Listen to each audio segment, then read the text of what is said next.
Hello and welcome. I'm so glad you're here.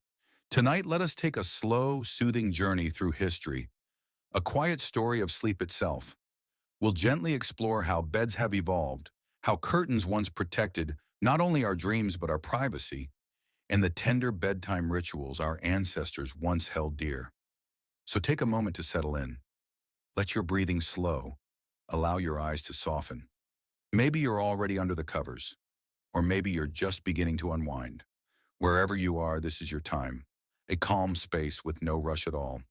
So let your day melt away, and as your head begins to rest, let me share with you the gentle winding tale of how we have slept through the centuries.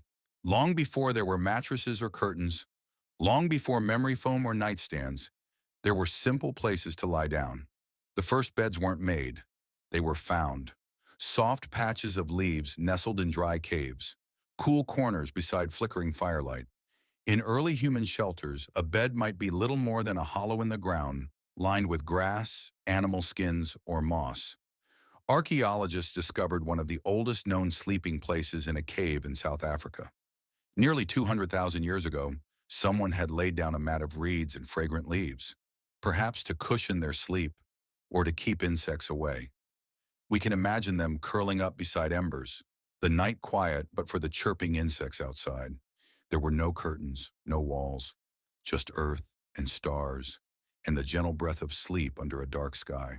As humanity settled into early civilizations, our sleep began to change. In ancient Egypt, beds took form. Raised wooden frames kept sleepers above the dusty floor. These early beds were often sloped, with a footboard and a carved wooden headrest. Not a pillow, but a curved stand meant to support the neck. For wealthier Egyptians, beds were adorned with linen sheets, and sometimes even mosquito netting made from thin, sheer fabric, a whisper of the curtain's future. In Mesopotamia, reeds and woven mats served as bedding, while in ancient China, people slept on wooden platforms, sometimes heated with coals underneath in colder climates.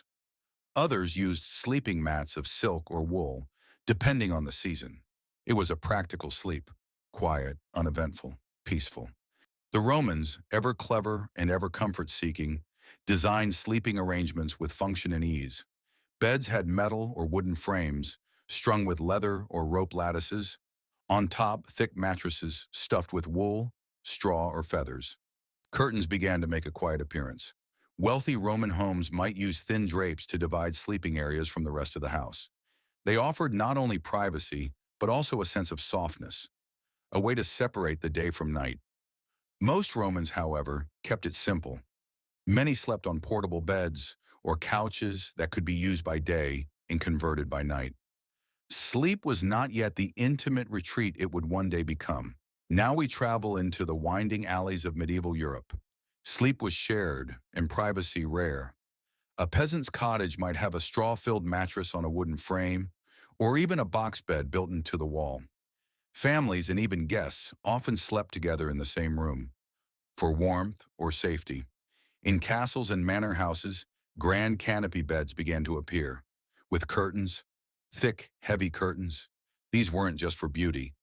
Curtains kept out the cold, shielded sleepers from drafts and muffled noise in echoing stone halls. They were drawn closed at night, like a cocoon, warm, private, safe. Bedtime rituals emerged. A servant might warm the bed with hot coals placed in a pan.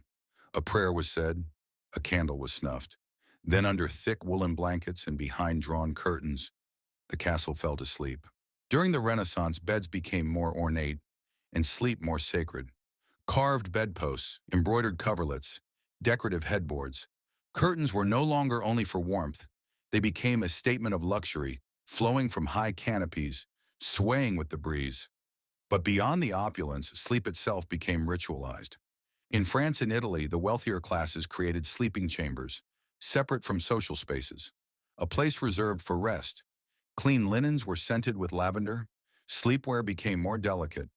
People read before bed, or listened to gentle music, or gazed at the flicker of candlelight, drawing the mind into dreams. In Japan, beds were simpler and perhaps more peaceful. Tatami mats, futons laid out each evening and folded each morning. The bedroom was sparse, minimalist, serene. Curtains were used, but not always around beds. Shoji screens made of wood and paper offered soft privacy. Lamps glowed dimly with warm candlelight or oil. In China, platform beds with enclosed canopies were used, sometimes called opium beds. They were not just for sleep, but for rest and dreaming. Curtains were silk. Walls were painted with nature scenes. The room itself was a reflection of inner peace. Sleep was seen as balance, a time for the mind to drift, to renew. By the 1800s, sleep was becoming highly ritualized in Europe and America.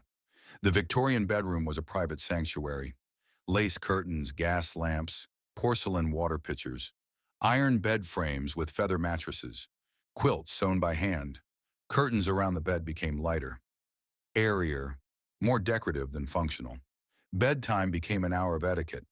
One might sip a warm drink, read a devotional, write in a journal. Bedrooms often had dressing screens, and soft rugs warmed the floor for bare feet. It was a quiet elegance. Sleep was not rushed. It was welcomed, gently. Today our beds take many forms. Memory foam, pillows of gel, linen sheets, cotton duvets. Some still hang curtains for style. Others use blackout blinds. Weighted blankets bring comfort. White noise machines hum gently. Our bedtime rituals are changing too. Some meditate. Others listen to soft music or peaceful storytelling. Just like this. Curtains, beds, and bedtime have changed with us. But the heart of it remains, the desire for comfort, for peace, for rest. So here we are, a winding journey through the quiet corners of human history, from mossy caves to castle chambers, to soft, silken sheets of today. Sleep has always been more than closing our eyes. It's a return, a ritual, a rhythm of being human. So close your eyes now. Let the story fade. Let your thoughts quiet. You are safe. You are warm. You are at rest. Sleep well, and good night.